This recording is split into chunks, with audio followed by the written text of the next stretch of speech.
Gary, the main thing here is a couple things you don't understand. I mean, first of all, you respect other people's rights to make their own decisions, and I don't see why you wouldn't respect my right to feel that nature is of value to me. Creativity, you mentioned creativity. Well, I find that creativity comes from experiences in the real world. That's what makes me most creative. Um, Reproduction, it's not for you to decide. You say evolution is done, but you believe in these other triggers of evolution, and I personally believe that procreation is my involvement in evolution. And you're telling me not to be involved anymore. It doesn't matter if there wasn't any more physical evolution. I believe that there is, but it wouldn't matter. If the evolution now for mankind is entirely social, well, then all the more reason that I ought to be able to raise a couple kids if I want to, for my sort of natural right of involvement in evolution. Um, you know, what really gets me here is that if I see something beautiful, if I see a beautiful flower and I want to romanticize that, you're like, no, no, pay no attention. That beauty is just your bias. That's just your physical bias. That doesn't amount to anything. But if I smell something, if I smell a dead body, and there's nothing wrong per se with the dead body, it smells bad to me because it's not good for me health-wise.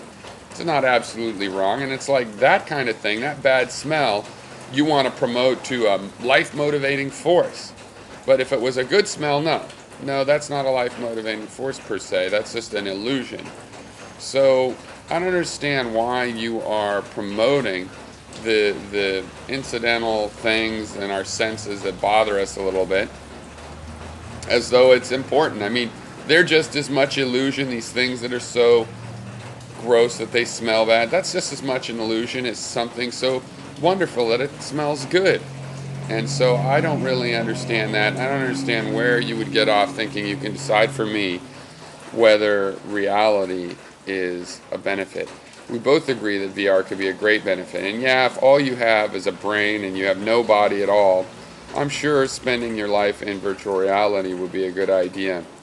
But if you do have some sort of a body and some sort of a ability to interact with the real world, then some amount of that is going to be desirable. I'll be in that VR plenty of the time, I'm sure, but I don't want to be forced in there, and I don't want to be fooled into it either. I don't want to live a lie where I'm not experiencing the real thing. So, but I think I am. So, anyway, I think we've gotten down to what we disagree about, and it's that, I find something beneficial in nature. I give nature benefit for the beauty and the ugliness, and I grant a certain amount of illusion to both the beauty and the ugliness, and don't judge nature for it, because these are our interpretations of nature.